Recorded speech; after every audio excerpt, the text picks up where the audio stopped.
Departments like that of the Attorney General and the Auditor General play a paramount role in upholding fiscal discipline and the rule of law in the country. Tonight on Action TV, we take a look at one instance of what could happen if one of these institutions were to forego their responsibilities.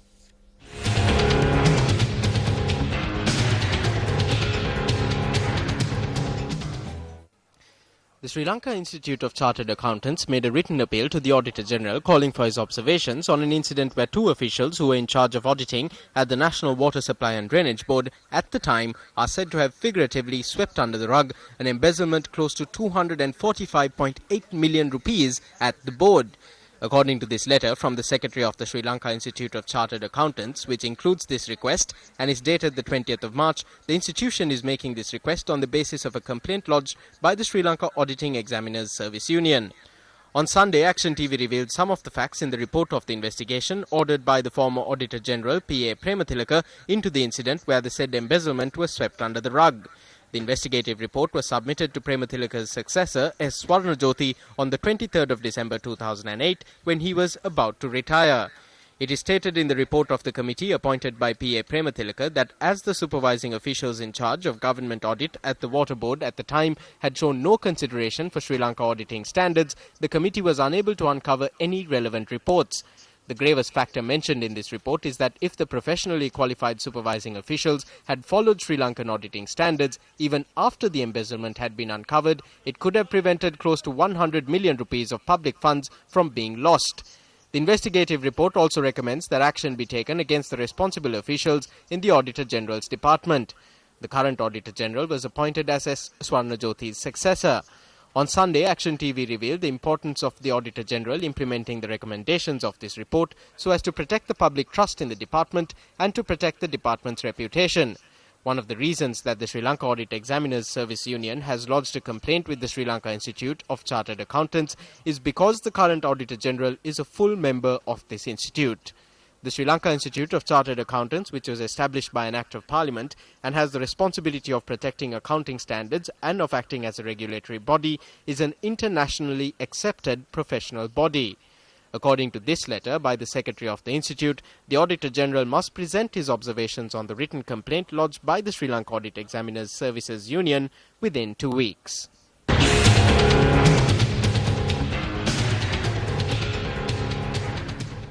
Another phase in the series of workshops organized by News First to enhance the media literacy of students was held in Pilimathalava yesterday.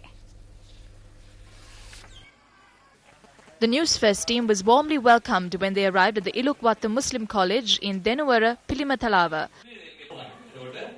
While the students were able to gain valuable knowledge on the media and communications field, they also took the opportunity to showcase their talents.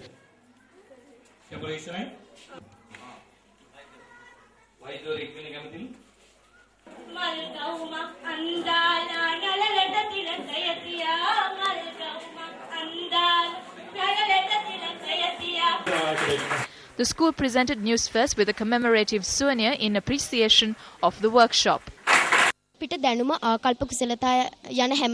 This workshop provided us with knowledge and taught us important skills.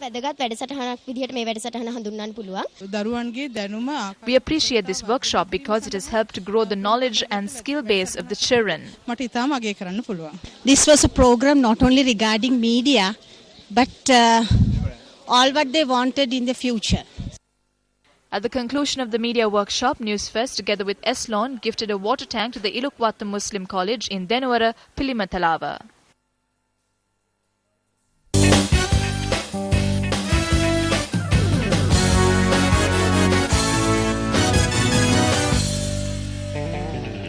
A very good evening to you and welcome to Sports First on Primetime News. Starting off with some sports news from the House of Legislation, topics such as the administration of football in Sri Lanka, captaincy of the rugby team and rights to telecast cricket matches were taken up for debate in Parliament yesterday. 186 තැනට පහතටම ගරා වැටලා තිබෙනවා. දැන් තමුන්නාන්සේ ගරු ඇමතිවරයා වශයෙන්ම මම දාහගෙන හිටිය රූපවලට ගිහිලා කියනවා දෙයියන්ගේම පිහිටයි කියලා ජාතික සංචිතය දැන් ඇද වැටිලා. The national pool has now collapsed. The players are fed up of it. This sport has crashed in the country. එපා වෙලා මේ ක්‍රීඩාව රට ඇරලා ගිහිල්ලායි තියෙන්නේ. ඒ දත්තයන් සහ සියලු දෙයක්ම ඊටාම සාවද්‍ය බවම. All the data here is incorrect because football is not only a sport of the poor. They said the Football Federation receives 100 million from FIFA. That's completely false. No one needs to create any sort of unnecessary fear or doubt regarding football in Sri Lanka. We are continuing to develop football throughout the island very successfully. අපි ඉතා සාර්ථක ලෙස රටට බරක් නොවි මුළු දීවන පුරා පාපන්දු ක්‍රීඩාව දියුණු කරමින් සිට සරත් වීරසේකර මන්ත්‍රීතුමා පාර්ලිමේන්තු මන්ත්‍රීතුමා පාපන්දු සංගමේ සභාපතිතුමා නිසා එතුමා Football in Sri Lanka is deteriorating, even though MP Sarath Weerasekara will not accept this because he is the chairman of the Sri Lanka Football Federation. Honourable Minister, we cannot hide that fact. I agree with Minister Azwar's proposal. There is a dictatorship in football administration. We must say that football cannot be rebuilt unless and until we break this dictatorship. If the Football Federation fails to strengthen the sport during this year, the ministry will have to take action to keep the sport alive, whether you like it or not. කැමැත්තෙන් හෝ අකමැත්තෙන් පාපන්දු ක්‍රීඩාව වෙනුවෙන් අමාත්‍යාංශයට වෙනත් පියවරක් අපට ගන්න සිද්ධ වෙනවා. Meanwhile, parliamentarian Sujiwa Senasinghe questioned the sports minister about appointing a captain for the rugby team and about rights to telecast cricket matches. Rugger ක්‍රීඩාවේ කණ්ඩායමේ නායකයා වශයෙන් මේ රටේ බලවත් පවුලක පුද්ගලෙක් පත්වීම මම හිතන්නේ සුදුසුකම් මත නෙවෙයි. මේ වගේ දේවල් ක්‍රීඩාවේ සිදු නොවිය යුතුයි. විශේෂයෙන්ම Carlton networks. I think the appointment of an individual belonging to an influential family in the country as captain of the rugby team is not based on merit. Such things should not take place, especially with regard to CSN and Carlton Networks. I think a bill was brought forward to provide telecasting rights of the sport exclusively to state media and sports channels. But today, telecasting rights have been given only to CSN or Carlton Networks, ignoring the state media. Honourable Speaker, this involves a huge sum of money. මේ අයිතිය විශේෂයෙන්ම ආණ්ඩුවේ රූපවාහිනී ආයතනවලට ලැබිලා නැහැ. විශේෂයෙන් මේක සඳහන් කරලා තියෙනවා මේ පත්තරේ අද පත්තරේ සභාපතිතුමනි මේ සඳහන් වෙනවා Yoshitha Rajapaksa son of President Mahinda Rajapaksa and part of the Carlton Sports Network is seen here speaking with Cricket Board Chairman Upali Dharmadas during a reception for the visiting English cricket team at the British High Commission last week. CN is attempting to secure the broadcasting right of all Sri Lankan sports events. මේ පැහැදිලිව සඳහන් වෙනවා ඇමතුමනි මේ සම්බන්ධයෙන් විශේෂයෙන්ම Minister, this clearly states the involvement of Yoshita Rajapaksa, who is a Navy officer. This is a huge problem for us. This is the reason for the sport to decline in the country. Nishanta Ranatunga, who was in the cricket committee, serves in a high post in the institution.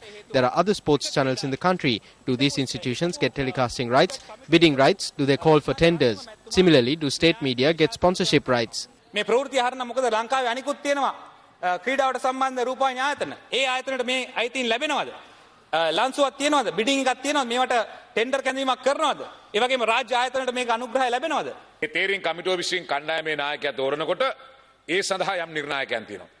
ඔබතුමා දන්නවා පත් කරපු නායකයා දැන් අවුරුදු ගාණක් ශ්‍රී Lanka rugger කණ්ඩායම. When the selection committee appoints a captain, there are certain recommendations. You know that the currently appointed captain is one who has represented the Sri Lanka rugby team over a number of years. He was given the captaincy because he is a senior player. You spoke about telecasting rights about the Carlton Sports Network. I tell you with responsibility as a Minister of Sports that you are referring to your Sirasa Media institution.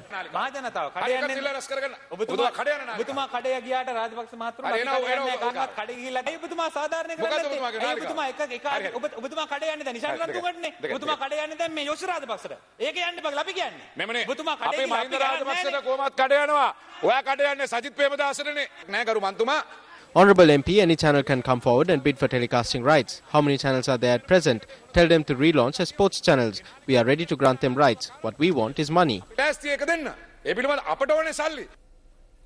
Moving on to the cricket field, England skipper Andrew Strauss and Jonathan Trott got into form ahead of the second test test series against Sri Lanka, which begins on the 26th of this month, as both scored centuries on day 2 of the 3-day warm-up match against the Sri Lanka Cricket Development 11 at the SSC grounds in Colombo today.